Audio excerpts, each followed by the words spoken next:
Hello students, इस lecture में हम 11th क्लास का एक काफी इंपॉर्टेंट टॉपिक स्टार्ट करने वाले हैं। इंपॉर्टेंट चैप्टर है आपका complex number and quadratic equation. ये आपका नंबर सिस्टम पर ही बेस है, कुछ अलग टॉपिक है नहीं। हाँ, नंबर्स में कॉम्प्लेक्स नंबर हम फर्स्ट टाइम पढ़ रहे हैं, लेकिन है ये भी एक नंबर का ही पार्ट।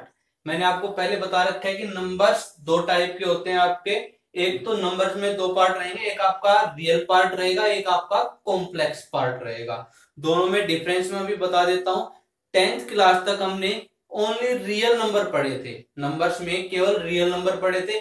11th क्लास में आपका टॉपिक आया कॉम्प्लेक्स नंबर, लेकिन अभी मैंने बताया कि ये भी आपका नंबर्स का ही पार्ट है। तो रियल नंबर क्या होता है कि कोई भी नंबर जिसका अगर हम स्क्वायर करें और वो पॉजिटिव या फिर नॉन नेगेटिव, जीरो या पॉजिटिव नंबर आए तो हम उसको रियल नंबर बोलेंगे। अगर किसी नंबर का स्क्वायर किया और वो नेगेटिव नंबर आता है तो उसको हम कॉम्प्लेक्स नंबर बोलते हैं। ये आपकी डेफिनेशन थी कि a number whose square is negative number, उसको हम क्या बोलेंगे, कॉम्प्लेक्स नंबर। एग्जांपल लेके देखते हैं। जैसे मैंने यहाँ पर एक एग्जांपल लिया कि -5, इसका मैं स्क्वायर करता हूं तो -5 का स्क्वायर का मतलब क्या हो गया, -5 मल्टीप्लाई -5। अब माइनस माइनस मल्टीप्लाई होकर के प्लस हो जाएगा, 5 से क्या हो गया 25। तो यहां से मैंने देखा पॉजिटिव नंबर आया, किसी भी नंबर का स्क्वायर किया मैंने, कोई नंबर -5 लिया, उसका स्क्वायर किया, पॉजिटिव नंबर आया, तो ये आपका रियल नंबर था। तो -5 आपका रियल नंबर है। इमेजिनरी का कोई एग्जांपल लेता हूं कॉम्प्लेक्स नंबर का। कॉम्प्लेक्स नंबर को हम इमेजिनरी नंबर भी बोल सकते हैं। तो कॉम्प्लेक्स नंबर का एग्जांपल मैंने लिया, रूट के अंदर नेगेटिव टर्म ले लो कोई भी, रूट -2 मैंने लिया, इस नंबर का मैं स्क्वायर करता हूं तो स्क्वायर करने के स्क्वायर का मतलब रूट -2 मल्टीप्लाई रूट -2। इसका मतलब क्या होगा, चलो इसको और इजिली मैं समझा देता हूं आपको कि रूट का मतलब होता है पावर 1/2। क्लियर है, रूट का मतलब पावर 1/2 और इस कंप्लीट की पावर कितनी है 2, तो पावर की पावर मल्टीप्लाई हो जाएगी, 2 से 2 कैंसिल, क्या बचा -2, नेगेटिव नंबर बचा। तो इस नंबर का मैंने स्क्वायर किया, वो नेगेटिव नंबर आया, तो ये नंबर क्या रहेगा आपका कॉम्प्लेक्स नंबर। तो दो टाइप के नंबर बताइए, ये रियल नंबर, स्क्वायर किया पॉजिटिव आया तो रियल, स्क्वायर करने के बाद नेगेटिव नंबर आया तो क्या बोलेंगे उसको, कॉम्प्लेक्स नंबर। ये तो आपकी फर्स्ट डेफिनेशन थी। और क्या डेफिनेशन दे सकते हैं हम कॉम्प्लेक्स नंबर की, कि a number of the form a plus iota b. कोई भी नंबर किस फॉर्म में होना चाहिए, a प्लस आयोटा बी। ये आपके लिए नया वर्ड है, इसको अभी मैं क्लियर करवा रहा हूं। Where a and b are real number, जहां पर a और b आपके क्या रहेंगे, रियल नंबर। तो यहाँ पर आयोटा एक नया वर्ड आ गया आपका, जो यहाँ पर आई राइट कर रखा है मैंने, इसको हम आयोटा बोलते हैं। इसको कॉम्प्लेक्स नंबर में हम काउंट करते हैं। क्या रहता है वो बता देता हूं। आई किसके इक्वल, आयोटा किसके इक्वल आएगा, रूट -1। आयोटा की वैल्यू क्या होती है आपकी, रूट -1। इसको हम बोलते हैं, रूट के अंदर -1 है, उसको हम आयोटा बोलते हैं। तो कॉम्प्लेक्स नंबर किस फॉर्म में रहेगा, a प्लस आयोटा b की फॉर्म में रहेगा, जहां पर आयोटा किसके इक्वल होता है, root -1, where a and b are real number. और a और b क्या रहेंगे, अपने रियल नंबर रहने वाले हैं। a भी रियल रहेगा और b भी आपका रियल नंबर रहने वाले हैं। यहां से आयोटा की कुछ और वैल्यू हम फाइंड आउट करते हैं। एक आयोटा स्क्वायर की वैल्यू आपको याद होनी चाहिए। आयोटा स्क्वायर का मतलब क्या रहेगा आपका, आयोटा इंटू आयोटा। तो आयोटा की वैल्यू कितनी थी, रूट -1 मल्टीप्लाई रूट -1। इसका मतलब क्या हो गया, रूट -1 का स्क्वायर, स्क्वायर और रूट कैंसिल होकर के -1। तो आयोटा स्क्वायर किसके इक्वल आएगा, -1 के इक्वल। आयोटा क्यूब की वैल्यू आपको याद होनी चाहिए। आयोटा क्यूब का मतलब क्या रहेगा, iota square into iota. Iota square की वैल्यू कितनी थी अपनी, -1 इंटू आयोटा। तो आयोटा क्यूब किसके इक्वल आएगा आपका, माइनस आयोटा। ऐसे ही आयोटा की पावर 4 की वैल्यू आपको याद होनी चाहिए। आयोटा की पावर 4 का मतलब iota square multiply iota square. तो आयोटा स्क्वायर की वैल्यू कितनी थी, -1, और आयोटा स्क्वायर फिर है इंटू -1। दोनों को हम प्रोडक्ट करेंगे तो क्या हो जाएगा अपना, प्लस का 1। ये चार वैल्यू आपको याद होनी चाहिए। इन्हीं पर बेस हम फर्स्ट एक्सरसाइज स्टडी करेंगे। आयोटा की वैल्यू रूट -1, आयोटा स्क्वायर की डायरेक्ट वैल्यू आपको याद होनी चाहिए, सोल्व मैंने करके आपको दिखा दिया, ये भी आपको पता होना चाहिए। तो आयोटा स्क्वायर -1 के इक्वल होता है, आयोटा क्यूब आपका माइनस आयोटा के, और आयोटा की पावर 4 किसके इक्वल होता है, +1 के इक्वल। इन पर बेस हम फर्स्ट एक्सरसाइज पढ़ेंगे।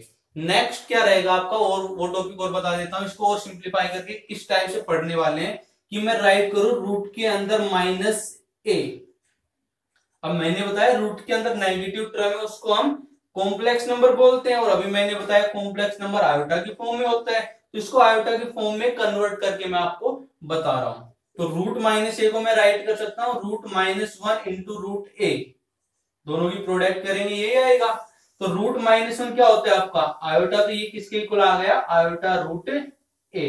ऐसे और एग्जांपल में ले सकता हूं कि रूट -7 मैंने ले लिया, इसको क्या राइट कर सकता हूं रूट -1 इंटू रूट 7, ये किसके इक्वल होता है आपका रूट -1 आयोटा होता है, तो ये किसके इक्वल आ गया आयोटा रूट 7। तो देखो क्वेश्चन में मैं डायरेक्ट राइट करने वाला हूं, जैसे कहीं मिलेगा रूट -11 तो मैं इसको डायरेक्ट राइट करूंगा रूट 11 आयोटा।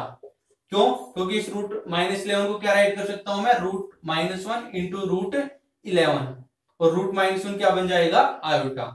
मतलब रूट के अंदर जो नेगेटिव टर्म है वो क्या बन जाती है आपकी आयोटा, और बाकी का पार्ट ऐसे ही बचा रहेगा आपका। तो इस फॉर्म में हो गया आपका, यहाँ पर इस फॉर्म में तो बन गया, लेकिन ए तो है ही नहीं, तो ए केवल यहाँ 0 हो जाएगी। चलिए अभी मैंने आपको और अच्छे से समझाने के लिए और एग्जांपल में देता हूं कि अभी बताया कि जो सिंपलेस्ट फॉर्म है, ध्यान रखना जो कॉम्प्लेक्स नंबर की सिंपलेस्ट फॉर्म ये होती है आपकी a plus iota b। Clear, simplest form में दो पार्ट रहेंगे। कॉम्प्लेक्स नंबर को एक बात और ध्यान रखना, कॉम्प्लेक्स नंबर को हम जड़ से रिप्रेजेंट करते हैं। किससे करते हैं, जड़ से रिप्रेजेंट करेंगे, और इसमें दो पार्ट रहेंगे, एक तो ये पार्ट है आपका और एक ये पार्ट है। इस पार्ट को हम बोलते हैं रियल पार्ट, किसका कॉम्प्लेक्स नंबर का, रियल पार्ट कॉम्प्लेक्स, जड़ अपना कॉम्प्लेक्स नंबर था। इस कंप्लीट को बोलते हैं हम इमेजिनरी पार्ट, किसका कॉम्प्लेक्स नंबर का। ये टॉपिक आपको पता होना चाहिए कि कॉम्प्लेक्स नंबर में दो पार्ट रहेंगे, एक तो रियल पार्ट और एक ये इमेजिनरी पार्ट। क्लियर, और इमेजिनरी पार्ट में भी ये जो आपका बी है, ध्यान रखना इमेजिनरी पार्ट में जो बी है इसको हम बोलते हैं बी को real value of imaginary part. Clear, b क्या रहेगा आपका रियल वैल्यू किसका इमेजिनरी पार्ट का।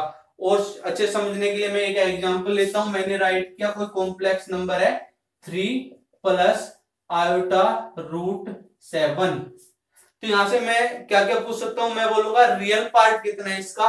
तो इस कंप्लीट को मैंने क्या बताया था कॉम्प्लेक्स नंबर का रियल पार्ट, तो रियल पार्ट कितना है 3। अगर मैं बोलूं इस कॉम्प्लेक्स नंबर का इमेजिनरी पार्ट बताओ, तो ये कंप्लीट आपका इमेजिनरी पार्ट रहेगा। कंप्लीट इमेजिनरी पार्ट का मतलब रूट 7 आयोटा, ये कंप्लीट क्या बोलेंगे हम इमेजिनरी पार्ट किसका कॉम्प्लेक्स नंबर का।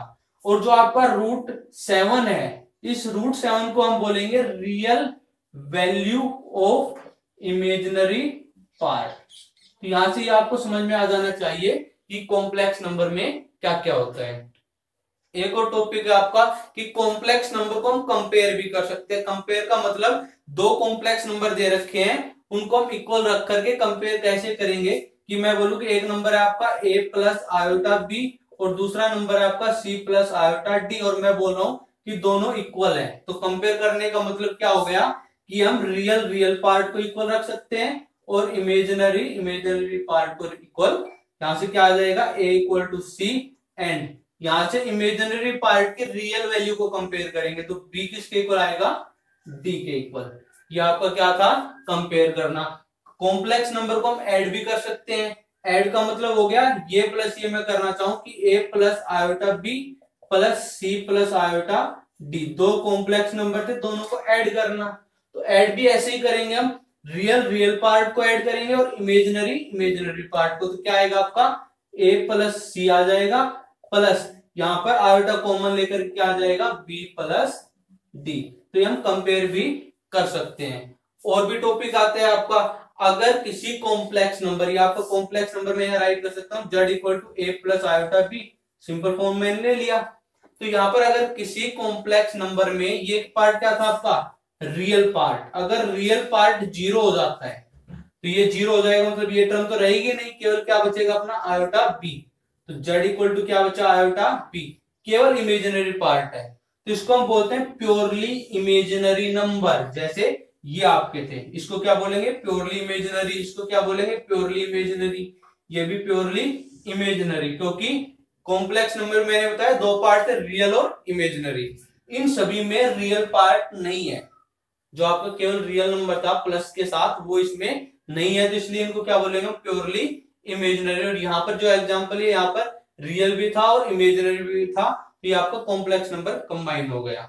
अगर मैं बोलूं किसी में ये टर्म आपकी जीरो हो जाती है, मतलब कौन सी टर्म आपकी, इमेजिनरी पार्ट में बी वैल्यू अगर जीरो हो जाती है तो क्या बचेगा, बचेगा आपका केवल ए के इक्वल। यहां पर इमेजिनरी मतलब आयोटा की टर्म है ही नहीं, तो इसको हम बोलते हैं प्योरली रियल नंबर।